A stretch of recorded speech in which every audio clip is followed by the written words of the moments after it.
Oh, it's taking its time spinning up. Good evening, good evening, good evening, and welcome to Couch Conversations with the Doctors, where health is wealth. As always, we're so glad to have you out on this evening viewing us as we are here with you. We want to say hello to all of our social media family, to each and every one of you who are here with us on this evening. We want to say hey to everybody who's here. So remember to chime in to make sure that you share, and we're going to do as we always do. We're going to go around this table and we're going to introduce all of the great people who are here with us on this evening, each and every last one of you who are simply fantastic, who are here with us on Monday nights for Couch Conversations with the Doctors, where true health is well. I don't know exactly where Pete is this time. Pete may be somewhere on a vacation, sitting in a cafe where he's doing couch conversations with us. But there he is. So we're going to go around the table as we always do. We're going to start with the man who says that I threaten him to be here every Monday night. And that's our very own Dr. James Miller. Dr. Miller, if you can please introduce yourself to everyone. Good evening, everybody. My name is Dr. James Miller. I am a retired internist, just still trying to do a little work and trying to heal the community. Glad to be on board this evening. Hopefully, we can have a lively conversation that will be helpful and healing for you. Simply fantastic. To my co-worker who is here with us, Dr. Douglas Graham, please introduce yourself to the people who are here. Oh, thank you, Nikki. I'm also a retired physician. I've been working in the Congressman's office for nearly 2 years. It's really an honor and a treat to be here, and I'm going to try and answer your questions if I can. Outstanding. Want to say hey to Dorothy Murphy, who is here with us on this evening. To the doctor who everyone says keeps it 100, and that's her nickname, Dr. 100. Go right ahead, Dr. Maya Green. Hello, Nikki. Thank you to you, and thank you to the Congressman for having me here, and to all my esteemed fellow practitioners on the panel, my fellow doctors. Glad to be here. I am from the south side of Chicago. I realize I stopped saying that. I want everybody to know I'm from the south side of Chicago. Glad to be here for the fellowship and the learning. And that's it. We're not going to hold it against you that you're from the south side. We're not going to hold it against you. You can't hold it. We're not going to hold it against you. Hold where? Because you're outnumbered on this panel. You're outnumbered. You can't. I don't know now. Wait a minute. How many west siders are here? You got you're the tiebreaker.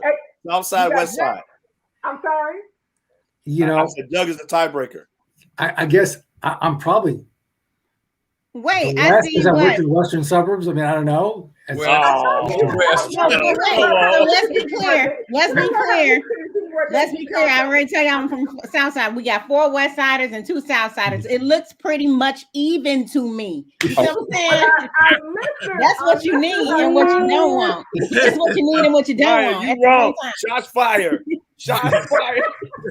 Well, tell me, let me ask you this question. What did our viewer just tag in and say? Hold on. Let me see. What did you say? Hold on, let me see. What they say? I wish I was from the south side. What they say? I'm gonna just try. Linda Johnson said west side. And then Dorothy Murphy said south side. Well, you didn't even did that. You don't understand. Who's the next doctor? What's going on? Nice.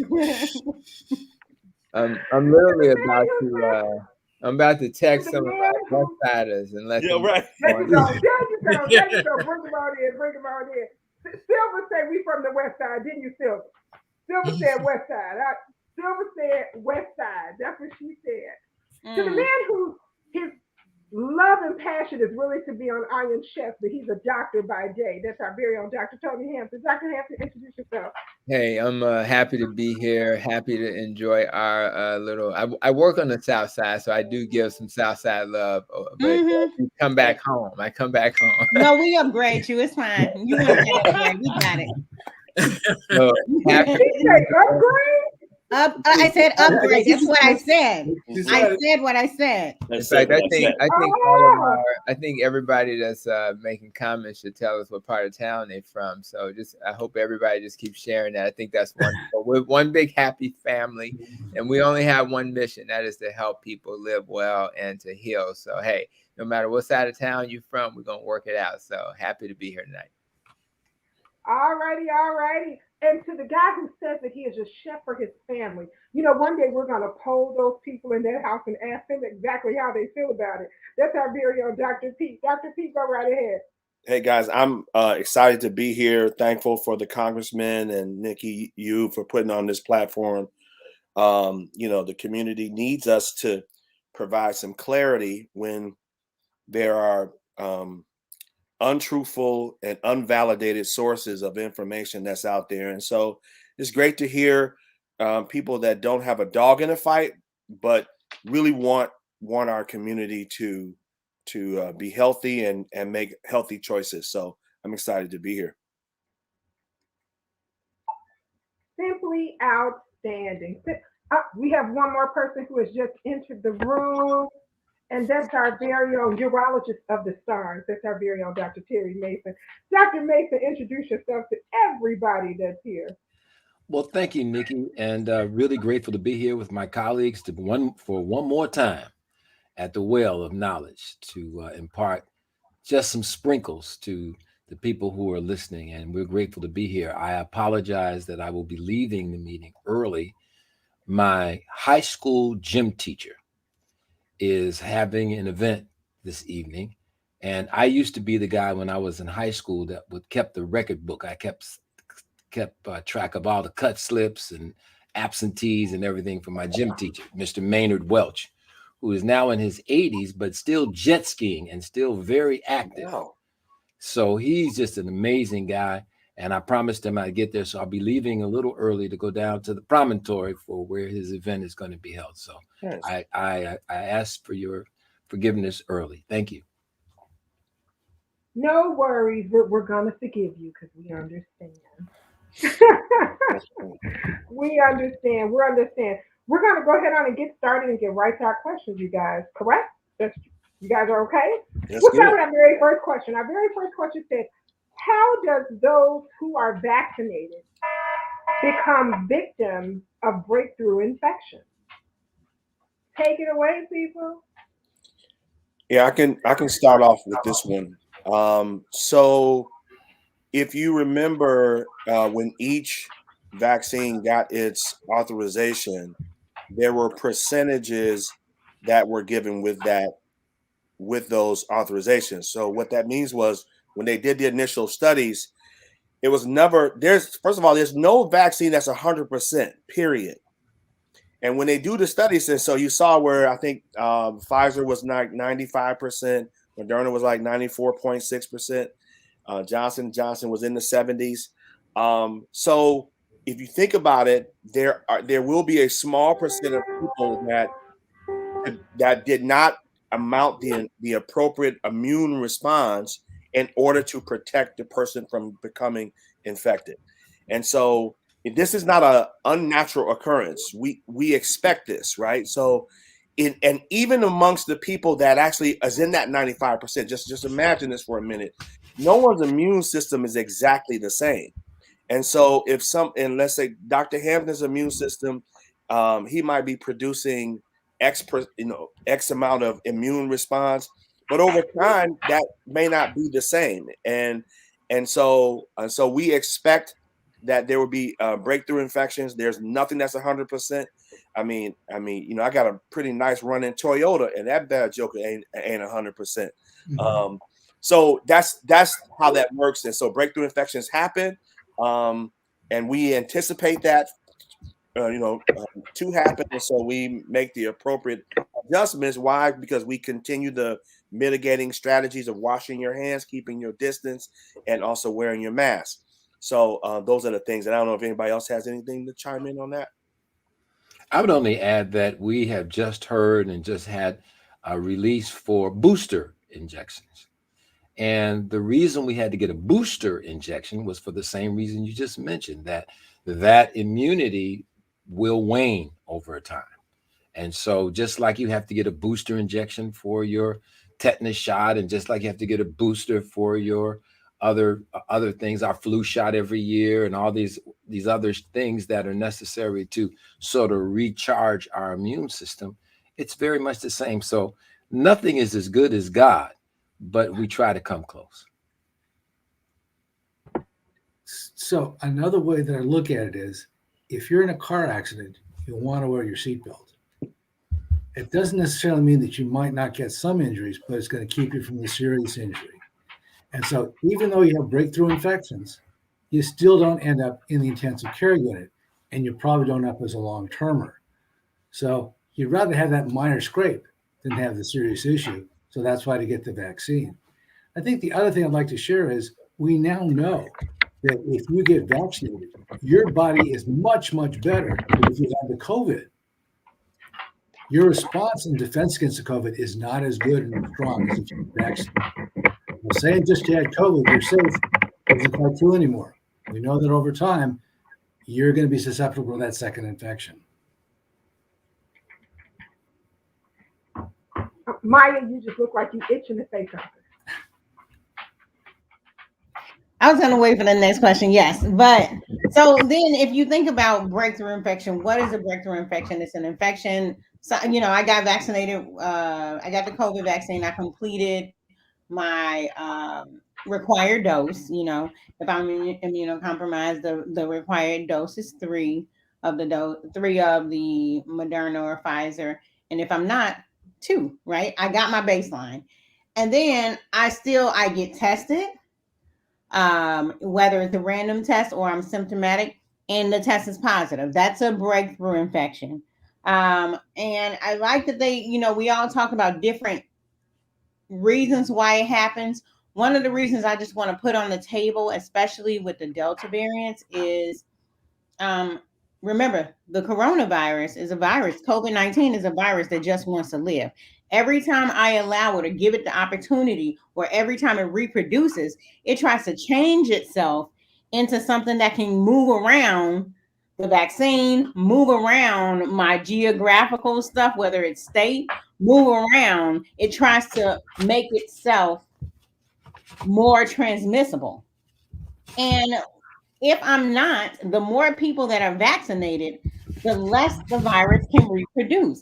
So one of the ways of decreasing these infections, breakthrough and all, is to get as many people vaccinated. Because if I'm not vaccinated and I'm allowing the virus to, I'm allowing myself to be a host for the virus is reproducing again. Every time it reproduces, it says, oh, the person right here got the vaccine. Can I make myself into something that can go around that vaccine? No? Okay, what about this time? Okay, what about this time? So the best thing to do is to get you and your tribe vaccinated, wear your mask. So and prevent as many breakthrough infections as we can. Like Dr. P said, there's not a vaccine that has been created that's 100%. When they tell you this vaccine is 95%, that means 5% of the people that get the vaccine are going to have these breakthrough infections. That's what that means. Dr. Maya, that's just something else that you just said that just sort of sparked something.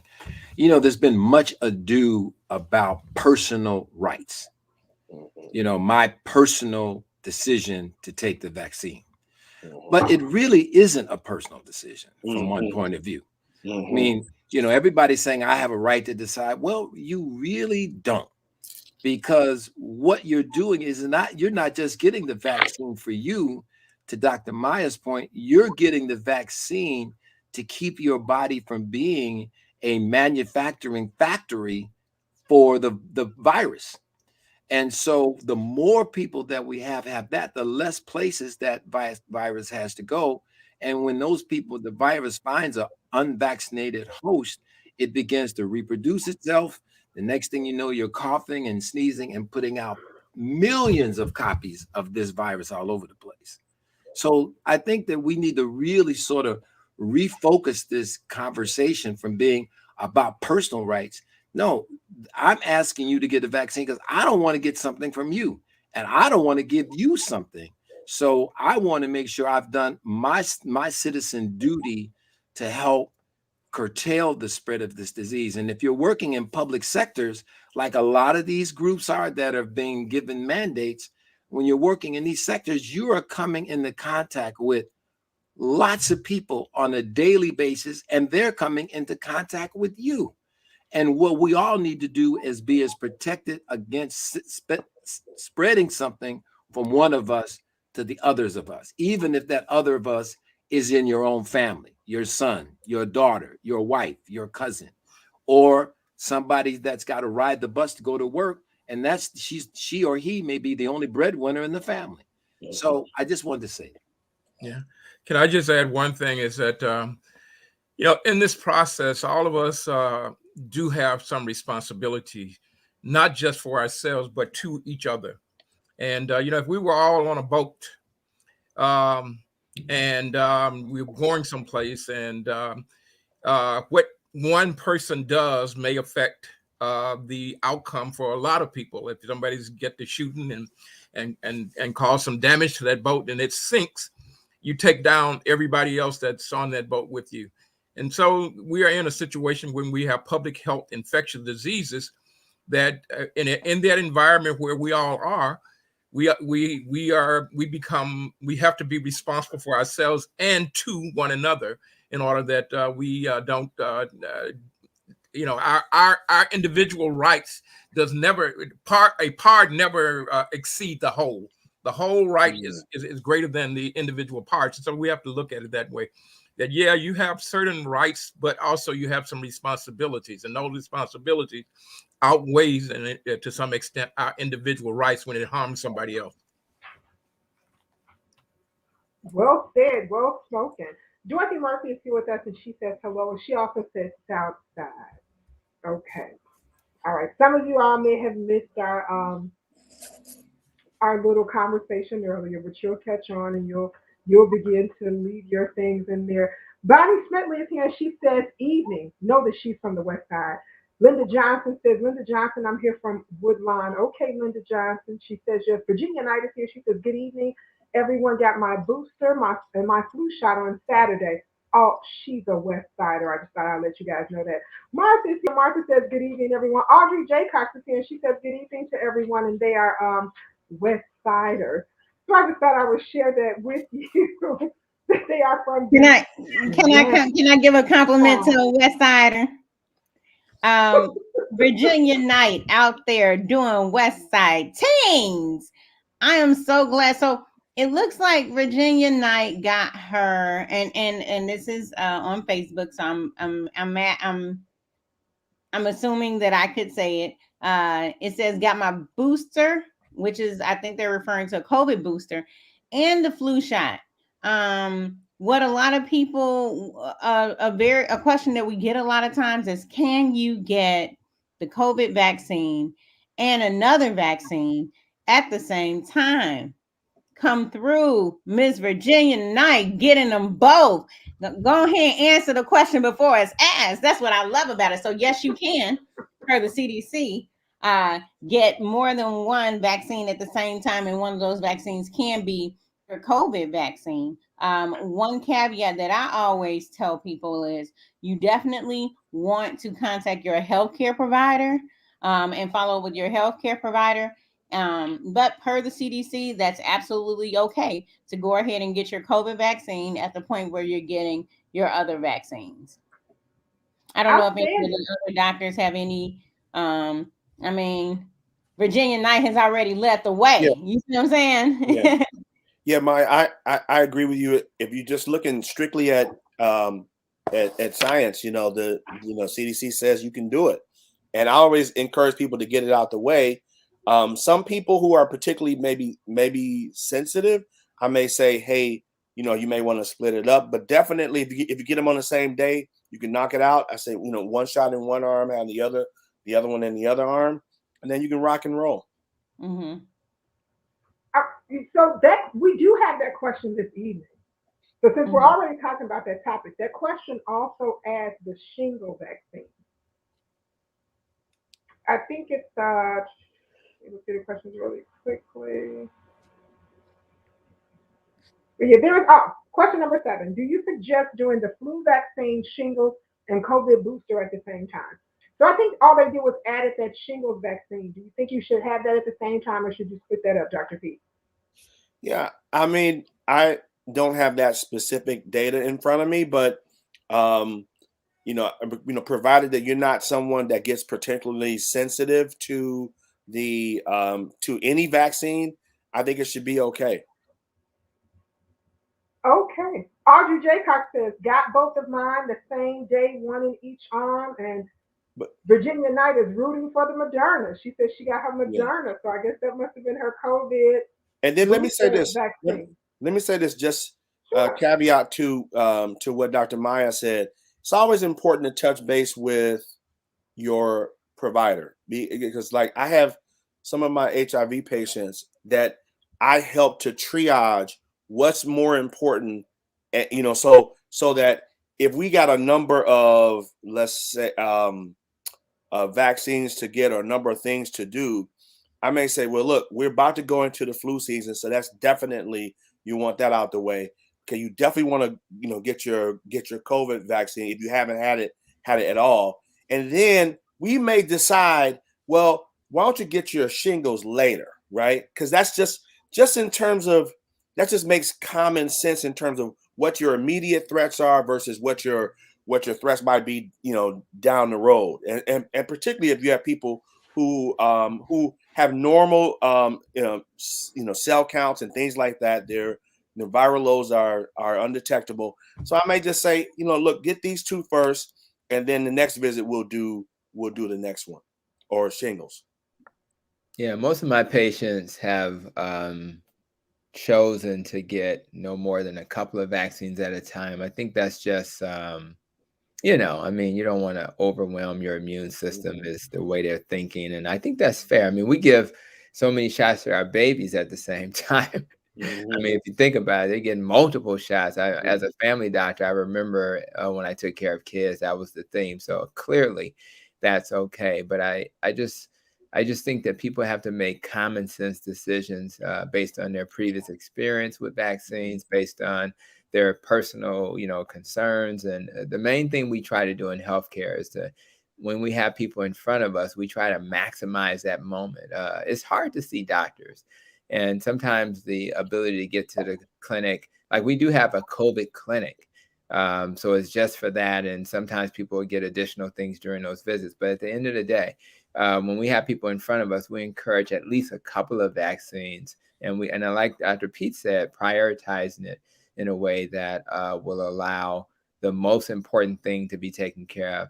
And I also just comment that I'm thinking like Dr. Mason. I want to be a citizen of my community, and I think about legends like Larry King, and I would argue Colin Powell in terms of what he represents in his role when he was with us.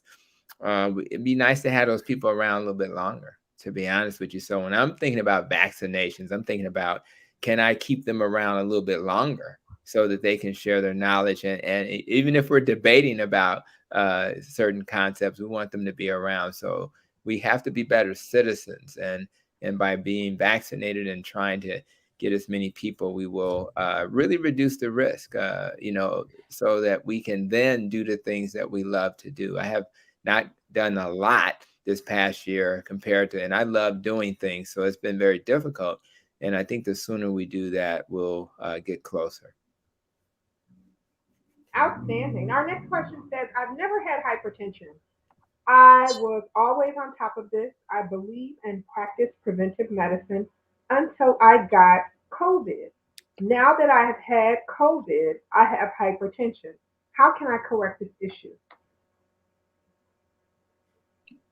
I'll comment. That's a very interesting question. I think it starts with, why in the heck did the hypertension become an issue in the first place? And that's the thing. This is the most interesting thing about illness versus vaccination. And if we really took the time to go through all the things that COVID does to your body, you would run and get a vaccination. I mean, I'm talking about infertility, all kinds of stuff that just hits us from clots, etc. So for those who are listening, I want you to really pause for a moment and think about this question.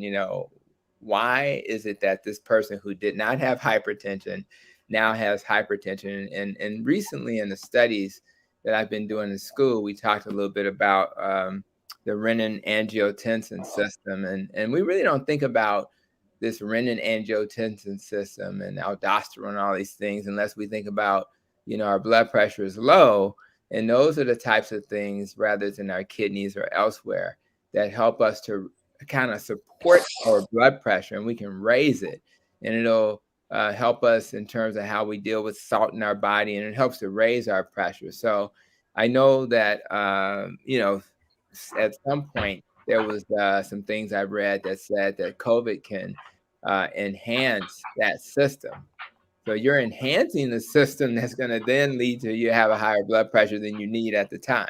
So COVID has a way of really causing dysfunction in your body at a level that we can't even, we're just learning some of this stuff. So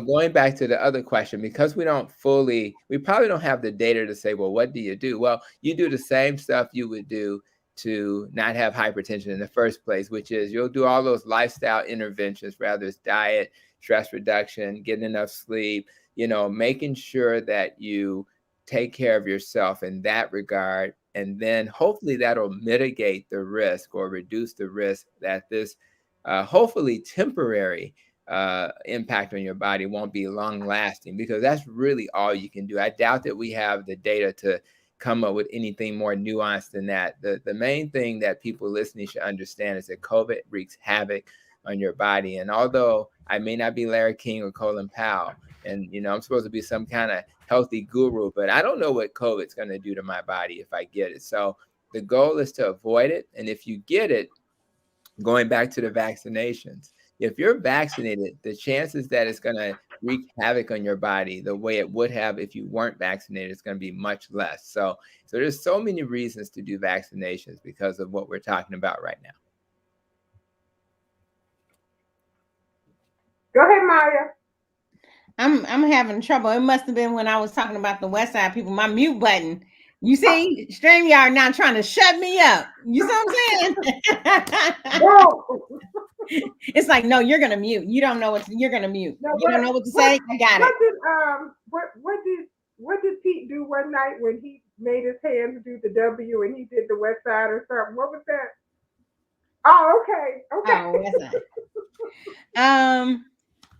One of the concepts that, if you think about what was happening when people were dying of COVID, and one of the things that actually makes your system, when you say who's at risk for being, and they mentioned having poor outcomes because of the COVID, they mentioned in a group people with heart disease and people with high blood pressure, right? Then when we were seeing like, oh, someone went in for COVID and we were so focused on the lung, right? But now when you look at the studies, people were having vasculature issues, right? So imagine just like, look at what was happening with the lungs.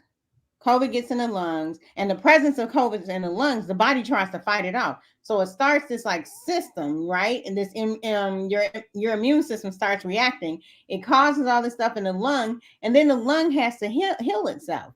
Then we look at lung haulers, and while the lung is healing itself and clearing all that stuff out, just like, can y'all see that? No, you can't see that. Oh, you can see it now. Just like right here.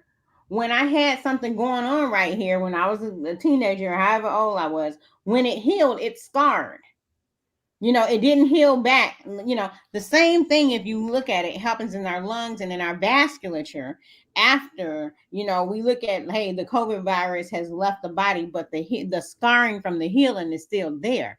That's one of the foundation reasons why we have these long haulers. That's happening in your blood vessels, in your lungs, in your kidneys, and with the neurons in the brain. And you're like, why am I still foggy if I had, So if you look at the vasculature, right? Vasculature has at some point, to some kind of degree, whether I'm an artery, a heart, a vein, depending on what I am, I have to be flexible. And scars are not, right? And so high blood pressure, if you think about it, and this is this is what I explain to if you ever blown up a balloon, and this is my vasculature, and you sit there and blow, have you ever blown up a balloon you can't blow, and you go, and the tighter you hold it, the harder it is. High blood pressure, if this is my heart or my vascular, it's the pressure that I'm feeling when I'm trying to pump, in the case of a balloon, air, but in the case of our vasculature, blood through the body. And the tenser this is, the higher my blood pressure. So if I'm pliable, I'm fine. But if I get COVID and COVID attacks my vasculature too, because it does, then my vasculature heals. It's not as pliable, it's tight. And that's one of the reasons why we're seeing this new onset high blood pressure, this new onset heart failure, this new onset foggy of the brain, this new onset long-term kidney stuff. It's the scarring of the vasculature, because in the case of a blood vessel or the heart, it's not available to pump like it used to. The lungs, it's not available to exchange oxygen like it used to the same degree. And that's the baseline of it. So if I apply it to my lung, I'm having lung problem. If I apply it to my arteries, my veins, I'm having heart high blood pressure. If I apply it to my heart, I'm having heart failure. My kidneys, to some degree, renal failure. That area is no longer available to do what it originally was doing. That's one of the reasons why we have to decrease the amount of COVID in our community. All right. I feel like I'm in church. I hope I said it clearly. I saw a lot of quietness. If I need to say it again, let me know. You said it. Oh, you said it. You said it perfectly. That's why we're sitting here in awe, because we know you're a teacher. Yeah. You can explain stuff at a level where anybody, well, yeah, all of that. That's what I'm gonna use that. I'm gonna use it. Meet people where they are. And Yeah. last thing, I'm just gonna make one comment. Your smooth muscle, all this vascular stuff that we're talking about, is all over your body.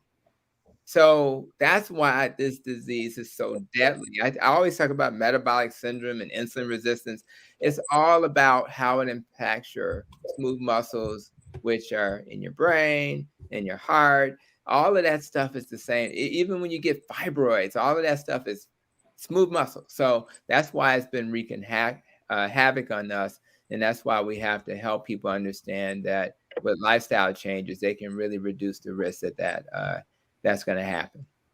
I'm going to use that. So I just want you to know I'm going to use that, and I'm going to give you credit whenever I do. But I like that analogy because it's real clear and simple.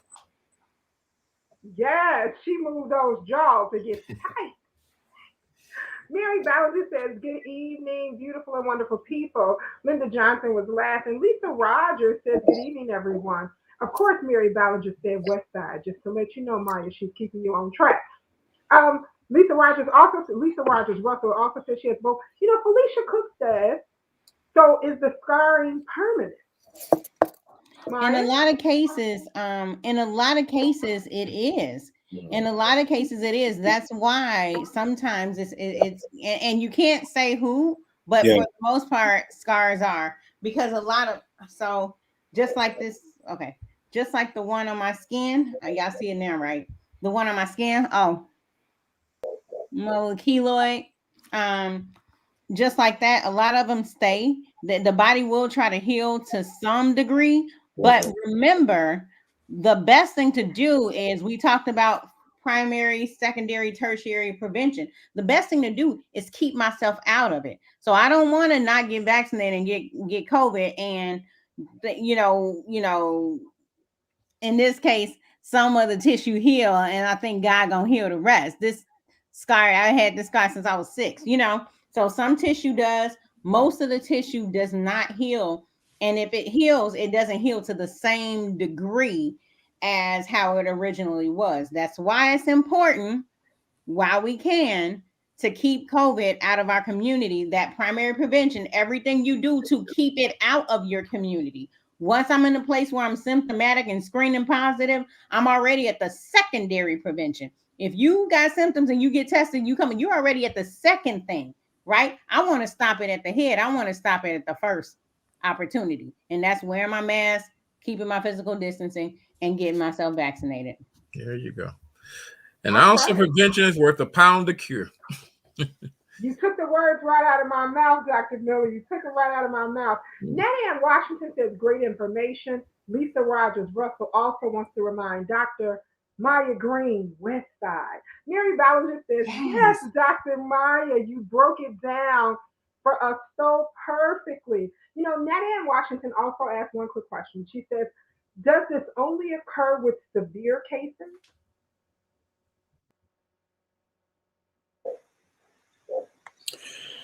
Yeah, so I mean, like Dr. Maya said, we don't really know who's going to get a severe case and who's not. So primarily you want to prevent the infection from happening. You do have people who will get a COVID pneumonia and recover.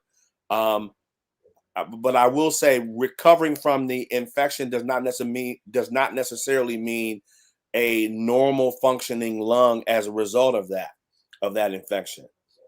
So there are times when someone can get a COVID pneumonia and then still be left with a dysfunctional or lower functioning lung capacity as a result of having a COVID infection. What we know is about 10 to 15% of people who get COVID will have what we call the long hauler syndrome. And those are people that have all those things that Dr. Meyer talked about, the brain fogginess. They'll have some loss in their gray matter. They'll have vascular problems, heart problems, blood clots, kidney problems, kidney failure, and of course, lung scarring. So that's but we don't know who's going to be in that 10 to 15% of people who get COVID. Wow, absolutely. Fantastic, fantastic, fantastic information. You know, question number 2 says, will the booster stop breakthrough of COVID-19? I think that's Go going ahead, to Doc. I think that's going to depend on the individual getting the booster. If you are a healthy person with no underlying conditions, your probability is pretty good. But I can tell you that I've had a friend of mine who worked in a restaurant who had the vaccine and the booster and still got a breakthrough infection. So it's possible her case was mild. But it's the same issue about wearing the seatbelt. You'd be rather wearing the seatbelt and get in an accident than not. So you still need the booster. It's still your best protection, because without it, 6 months, 8 months after your vaccine, you may have no protection or not enough to make a difference. And you don't want to end up on that long-term side of the equation. You want to have as much of a complete recovery as you possibly can. That's the best investment you can make in your health. Outstanding. Now, question number 4 says, I read that people who were heavy marijuana users have a higher rate of COVID breakthrough cases. Is this true, and how does that happen? Yeah, so I actually looked this up, and so this study that was done with overall substance use users. So that included cocaine addicted patients, opioid addicted patients, and a small subset had marijuana addictions. So like anything, we want to be good stewards of our science, right? And so this was a very small study, and essentially what you took away from it was there might be association without causation, right? I think Dr. Hampton mentioned that in one of our earlier calls. So just because these two things are in the same room does not necessarily mean. So if you want to say, just because Pookie was standing on the corner at 73rd and wherever, don't mean that Pookie robbed the liquor store. Okay. It just means he was there. Okay. So we do need to do more studies. We do need to have more robust studies to actually say it causes that, right? To say the heavy marijuana causes a higher risk for COVID. There was another study that actually showed that CBD, which is one of the components of marijuana, actually decrease your risk for COVID infection. So, hence the reason why, as long as you got these small little studies that that are not randomized and placebo controlled, you really can't make any sort of intelligent decision based on those. And Nikki, it's almost irresponsible if we hear stories like this from the media and the nuance is not mentioned, which is what Dr. Pete just did. If you just blast that on the headline on the newspaper, then it's unfair to the people who get that message. And that's why there's so much confusion about nutrition science, because a lot of the nutrition science from the past was based on these types of poorly done studies that show possible association, possible correlation. So until we get double-blind studies that actually make sure you get what you think you're getting, and then the placebo or the people who are not getting it don't get it, and we put them in the lab, essentially, until we do that, we're speculating. And it's really irresponsible that they don't do that. And that's why there's so much confusion. One week it's okay to eat the egg and the yolk. The next week you want to do the egg whites. The week after that, we back to eating the yolk. And people are so confused. And that's why we have to provide some clarity. And that's why you have to know who your source is. And even a layperson should, question, who paid for that study? Just ask the question. And if you find out that, and even if you want to trust the study, you need to at least have that information. So if I get up and speak in front of a group of people, one of the disclosures that I give, I'm a low carb doc. So I'm going to say that before I even give the speech so that people will know what that means. I'm sure Dr. Terry Mason will say, by the way, I'm a plant-based guy. So we need to know that so that when we hear my opinion, his opinion, anybody on this panel's opinion, we know who we're working with.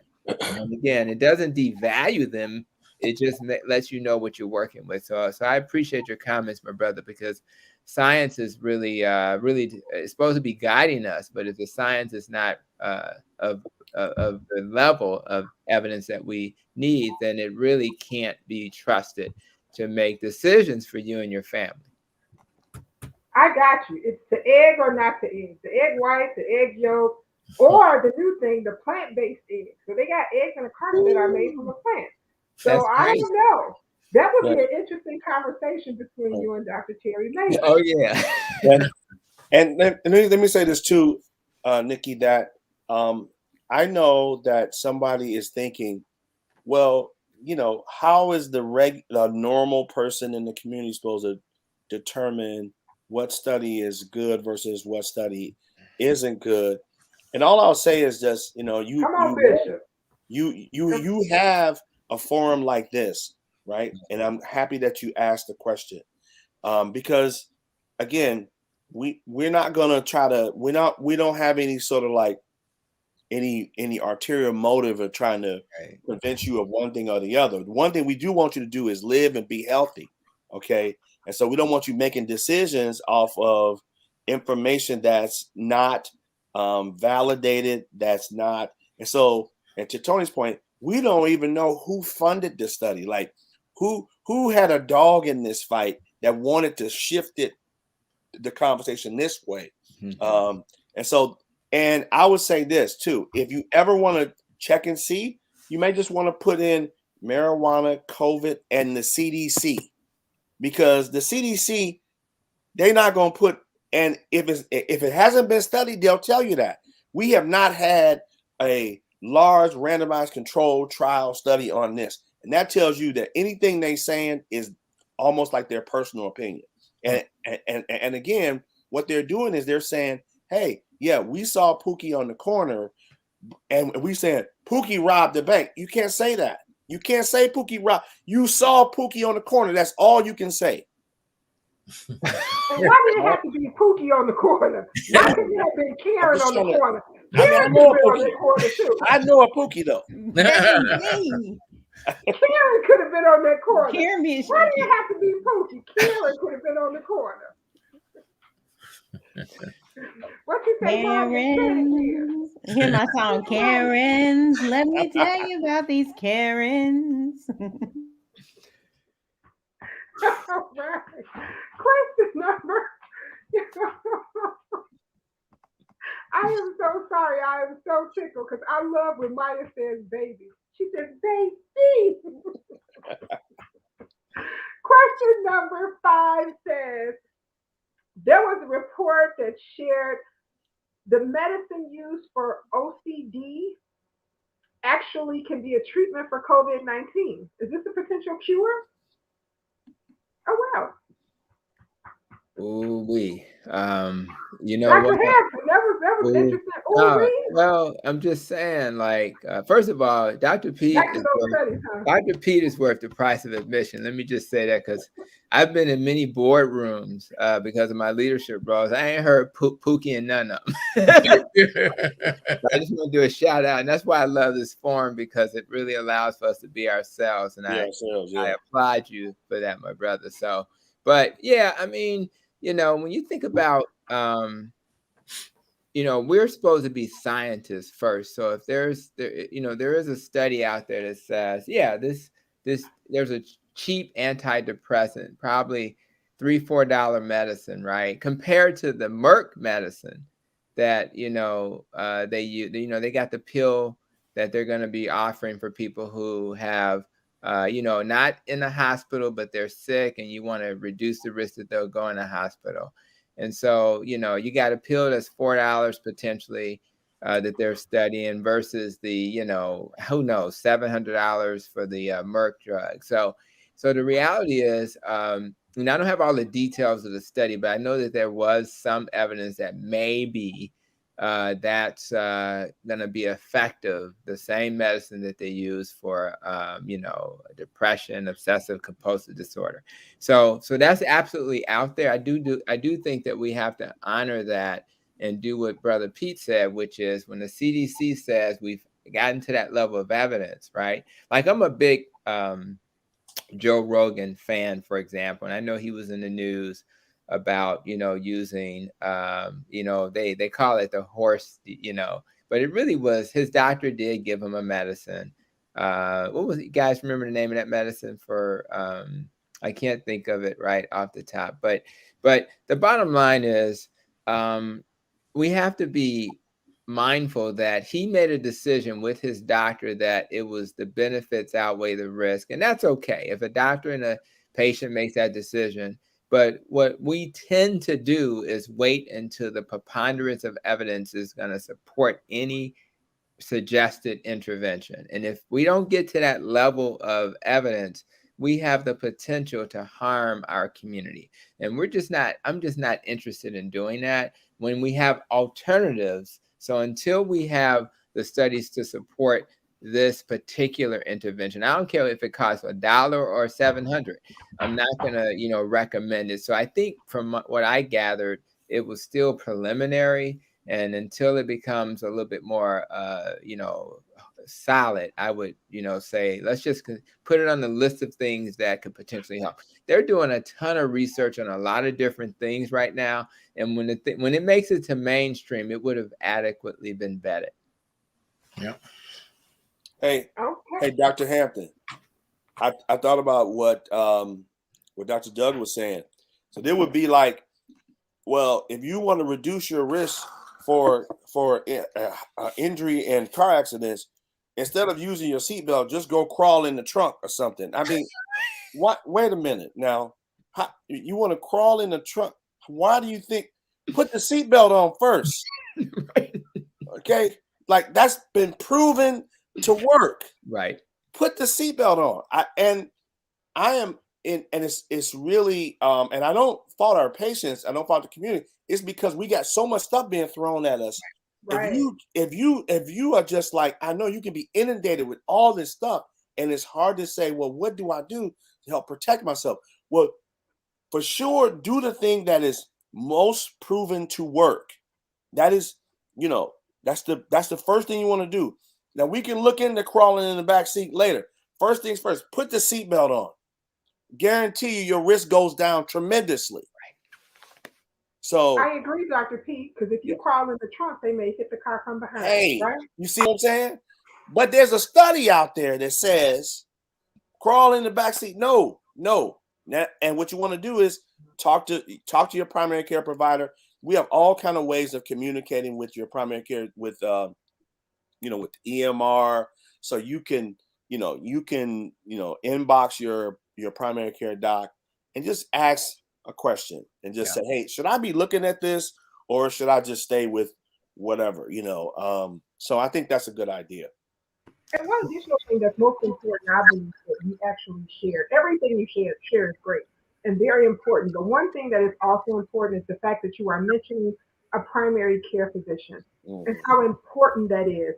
I really want to change the mindset of our people to stop using our emergency rooms as your doctor's visit and actually create a relationship with the primary care physician. I'm going to ask, of course, I know all of our viewers, for those of you who are not scared, but our viewers who are here, just put I have one in the chat box. Let me know that you have a primary care physician. Just put I have one in there. If you don't have one, we want to work to get you one because we want you to build that relationship with the primary care physician. But just type in the chat box I have one. Let's see how many of our viewers have primary care physicians. Our next question says, since the weather is dropping and we're going to be more inside, should we wear masks inside of our homes? No.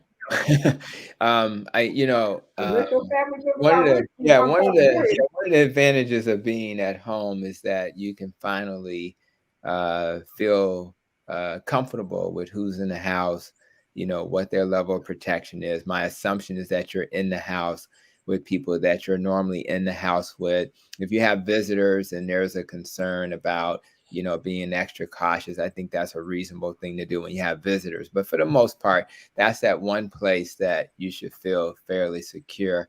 And even on Saturday, there was a moment on Saturday where the sun was shining through. And when the temperature is cooler, just let the sun get covered by the tree just a little bit, it'll mess it up. But if the sun is out, it really will. I sat outside for a couple of hours on Saturday, so I do think that I want to encourage people when they can get outdoors. It's good for your mental health. And I do not walk around with a mask on when I'm just walking around unless I see, a crowd coming my way or something like that. So it's very difficult for this virus to hurt you outside. The air tends to dissipate it fairly quickly unless you're in a crowd. And I think in most cases, if you're walking, just taking a walk, you should feel comfortable doing that. Anybody that chooses to wear a mask in that setting, I completely understand.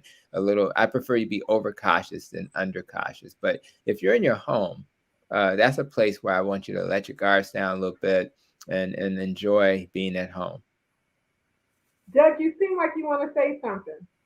No, I'm agreeing with everything Dr. Hampton said, but I want to go back to the other issue about the antidepressant and say we have a history that we can look on. And first, the vaccines had emergency use, and then they got approved. And then there's a debate about the boosters, and then they got approved. And the point I'm trying to make is good science takes time. It's not from just one study, but from many studies over many periods of time, reviewed by many experts before it gets to the approval stage. So it's something to keep in mind, something to be interesting. But remember, good science takes time. It's not as instant as the internet. All right. Now, our next question says, well, we have, before I read our next question, we have a ton of people chiming in saying, I have one. Um, Marianne Jackson says, I have one with a 15-year relationship. And Sister Bonnie says, I love my doctor. Well, Sister Bonnie, your doctor just texted me and told me thank you for you loving him because he's watching. Maya, your friend, is watching. He says, thank you for loving me. Thank you for loving me. He said, I had one. I have one. You just don't know who it is. That's what I'm going to tell him. I have one. You just don't know who it is. Thank you guys so much. Keep on chiming in. Let us know who has those doctors. Remember saying, I have one. Remember to put that in there. Question number 8 says, there was a report that stated over 5 million Americans died nationally to the coronavirus. We now are 2 years in. Will we ever get past this? Yeah, actually, so the data is 5 million worldwide, 476,000 in the United States. So I'll just take a stab at it first, guys. So we need the will of the country to get to that herd immunity, and to think about the community when you're making decisions like this. So the CDC was very clear.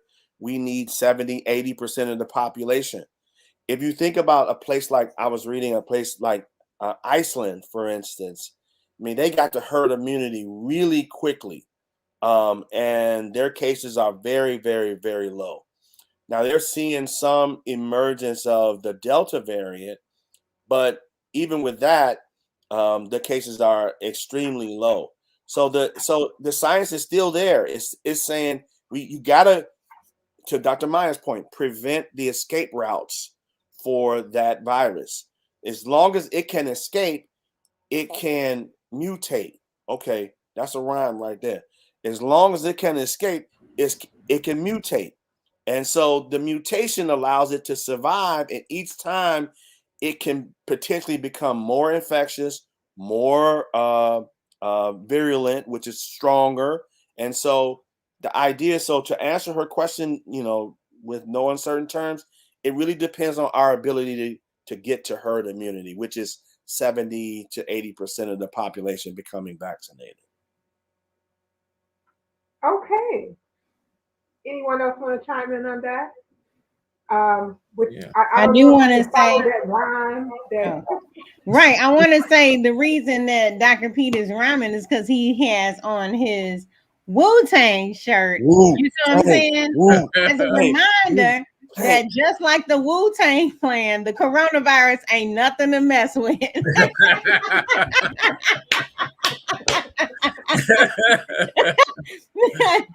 I'm sorry. woo.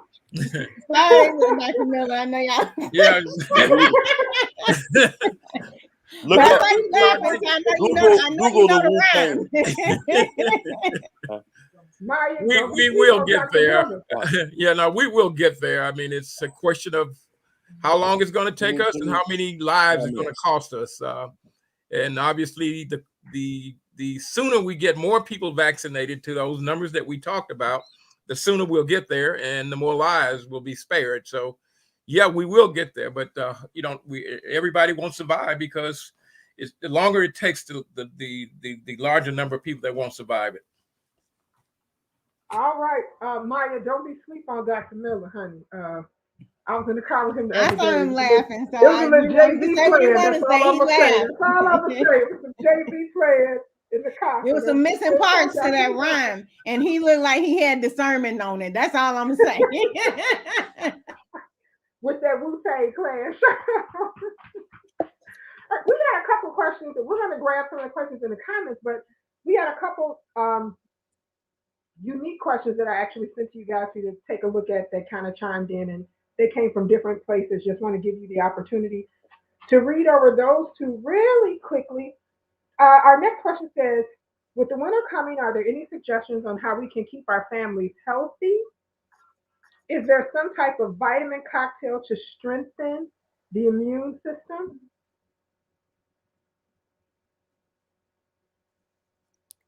Let me chime in real quick. I mean, what you expect from a guy that's studying nutrition and functional medicine? I think most of this stuff is pretty obvious. It is true that vitamin C is something that will help your immune system. So that's number one. And again, none of the things I'm telling you they pale in comparison to vaccinations. Just keep it real. Eating well, getting enough sleep, reducing stress. Believe it or not, collagen is helpful in a way that it protects your skin. It protects because that's a barrier for infection, right? Your gut is the gateway to your body. It's like a long tube. And if you protect your gut, and collagen helps to heal your gut. So vitamin C, collagen, zinc, you'll hear about things like elderberry. Echinacea is something that comes to mind, and those are the things that kind of come to mind. Vitamin D. So if you're going to just say, what can I start taking to help my immune system? Those are things that come to mind, but none of them are as important as just eating a well-balanced diet, getting enough sleep, reducing stress, and sometimes fasting. Stop eating so much, take a break. Your immune system is challenged when you fast, but then it on the other side of that challenge, it becomes stronger. Okay, awesome. Simply fantastic. The next question says, what happens if you ignore issues with your pancreas and won't see a doctor? Yeah, well, so there's sort of two parts of the pancreas. One is the part that produces hormones that lowers your blood sugar and raises your blood sugar, and another part is a part that produces these digestive enzymes. So the pancreas is an important organ, and when we did surgery, surgery rotation, the surgeons always said the pancreas is not your friend. Um, and so when you're doing surgery, you don't want to mess with the pancreas because bad things can happen. Their surgical perioperative rates can go down. But yeah, I mean, people who have gallstones or who have excessive alcohol consumption can develop inflammation of the pancreas, can develop cysts in the pancreas. So definitely, if people, and then those people where the endocrine portion of the pancreas, where the one that produces the hormones, you can develop diabetes as a result of it because you're not producing those cells that the cells that produce insulin is damaged. So I mean, it is a very important organ, and you want to preserve that organ. So if you have gallstones, and you're having some stomach pains, and usually caused by when you eat like fried fatty foods, you want to get that checked out. I know people like to take Tums and then just kind of, mutter through it. I wouldn't do that if I were you. Go see your doctor, and you guys can order an X-ray or ultrasound to see what's going on with that pancreas, because it tends to sit right in the middle of your stomach. So some people can ignore it. And then the worst case scenario is that you might have pancreatic cancer. And so that has a very high mortality rate because the symptoms are so vague. And so, but the whole point, again, Nikki's point earlier, having a primary care doctor that you can communicate with effectively and say, "Hey, I'm concerned. I've been having some stomach pains. I'm taking Tums. It's not working. I want an ultrasound." And I think we need to teach our patients and our community to be self-advocating. And it's okay for you to say, "Hey, I think I want a X," and they should tell you why they think you shouldn't or you should have one. So that's a discussion that needs to happen. So very important organ, can cause digestive problems or hormone problems, blood sugar problems if that organ is damaged. And so I would quickly figure out what's going on, because you could have pancreatic cancer, and pancreatic cancer is usually diagnosed at a very late stage because it has so many vague symptoms. Yeah. One of the things that Nikki, I just like to add is that that's another reason why you need to have a good relationship with your primary care doctor. He or she will then be able to understand a little bit better about what may be going on with you before the problem becomes so advanced that that it's difficult to reverse or to arrest. So the better your relationship is, the better the understanding that your doctor have of how you express things, more likely will be that you'll find that he or she will find out what the problems are before the problem becomes too severe. Outstanding. So our last question of the evening is there a cure for a person with epilepsy or anything other than taking medicine? I'll take that because it's personal. And so the lady who made my babies, right, has suffered from epilepsy. And speaking of babies, when you go backwards to the time before We had medicines for epilepsy. We treated epilepsies with a ketogenic diet. And when you increase the fat, now this is a perfect example in some of the neurological conditions that deal with the nerves, you have to not only put people in ketosis where fat becomes their primary fuel, but they need to stay in ketosis. And if they don't, they have a risk of having a seizure. That's not a cure though. That's just controlling epilepsy with diet. And if you were to imagine a health system that's so dependent on medicines, why would we not treat everybody with that approach in the beginning and say, let's try this first. And then if it doesn't work, then we'll go to these expensive medicines with side effects, right? Now, having said that, I said it was personal because that lady that made my babies, she had surgery for epilepsy at Rush, and she's okay with me disclosing it because we've talked about it publicly. And with surgery for certain people who have a abnormality in their brain at the right location, it's not too deep in the brain, and kind of carve it off. That's a possibility for cure. So she was fortunate to have that, and she was fortunate to be completely cured. No seizures for 9 years or whatever it's been. So yes, there's a possibility of cure, but you wouldn't want to have brain surgery if medicines can control it, nor will you qualify for surgery in that setting. But anybody that's listening that has that type of diagnosis, you need to, consider using diet. And I actually talked to a Dr. Eid, EDE. So if you search my name and Dr. Eid on YouTube, we did a great interview. She's from Harvard, and she uses nutrition to treat depression, anxiety, and other types of neurological conditions, including epilepsy. Outstanding. Well, as we always say, and I know people hate to hear us say this, it's the end. We've come to our end of our Monday night. Of course, Couch Conversations is on every Monday right here, same bat time, same bat channel, where we actually share with you that health is wealth. Remember that these programs are for informational purposes only, but we encourage you to change your mindset about health and do more preventive health measurements. As we always do, we usually go around the table and we ask everyone to give us their thoughts for next Monday. Well, Dr. Mason shared that he had to go to an event and he just wanted to tell everybody he'd see you next Monday. And Dr. Maya Green had to leave just as well. And she texted me her until next Monday. And her message is from Dr. 100, COVID ain't nothing to mess with. Get vaccinated. So, Dr. James Miller, you're until next Monday. We're still we don't want we made some progress with COVID, and we need to make additional progress. And the progress has come in the way of the mitigations as well as the vaccination. And let us not forget that it's a bad bug, and if we don't continue to be vigilant in our attack on it, it will be vigilant in its attack on us, and that's not a good outcome for us. So let us continue to be vigilant to get more people vaccinated and more people to use whatever mitigation that's is recommended, so that less people are infected, because that's better for all of us. Outstanding. Dr. Douglas Graham, you're until next Monday?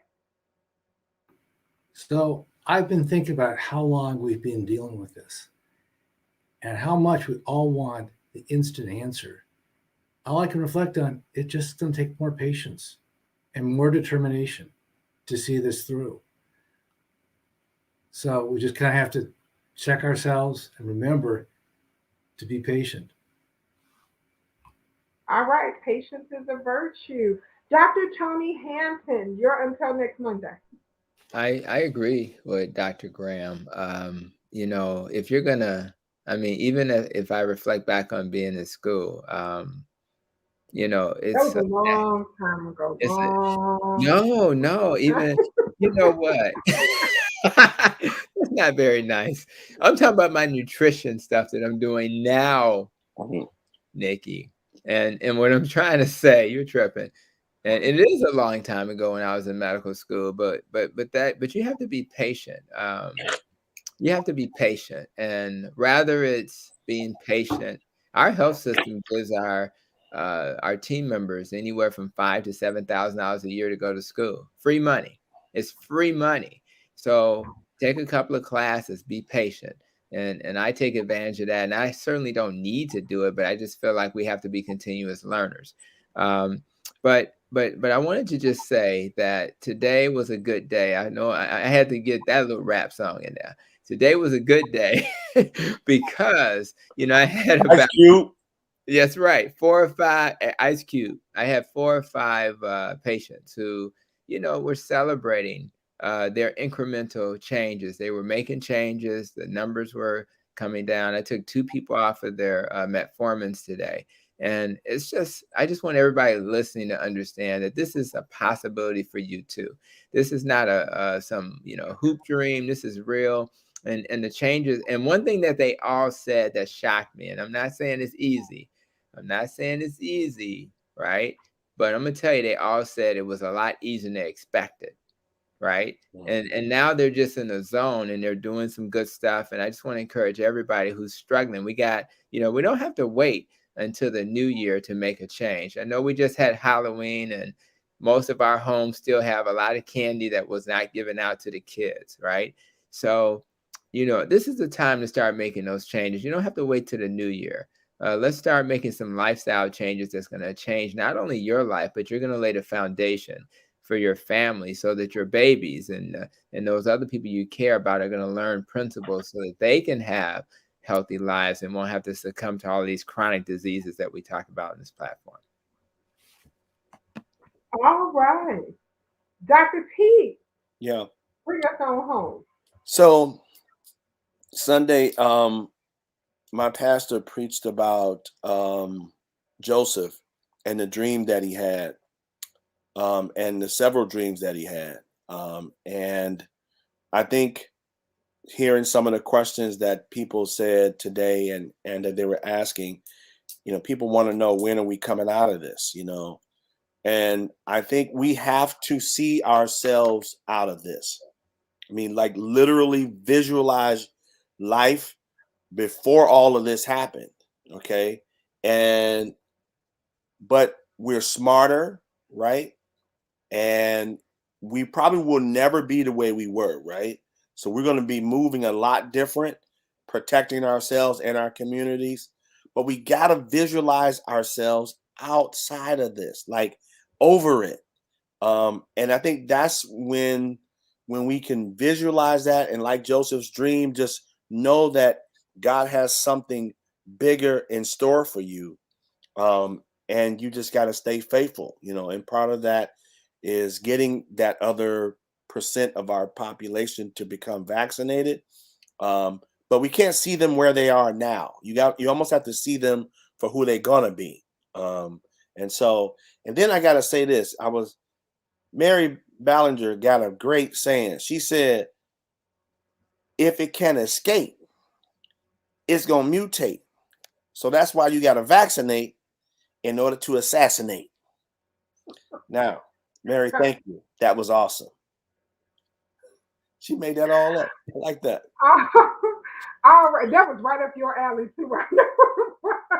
Yes, it was. But that was fantastic. Fantastic. Just want to remind you to meet us back here every Monday night. As we always say, remember to wash your hands and to do it properly. Sing the happy birthday song and wash it for at least 20 seconds. Don't forget to get in these areas here. Don't forget to do this. You literally need to do this to your thumb. So getting those thumbs, if Dr. Maya was here, she would definitely do it. So if Pete is showing you, don't forget to do that. Remember the social distance, regardless of what has happened. As you know, social distancing has never changed. And remember to mask up. Stand up and mask up. It's so important to wear your mask and to wear those masks properly over your nose and mouth. That's what is most important, over your nose and mouth, not on your forehead, not on your chin, but over that nose and mouth. We thank you guys so very much, and we'll see you right here next Friday. Health is wealth. Good night.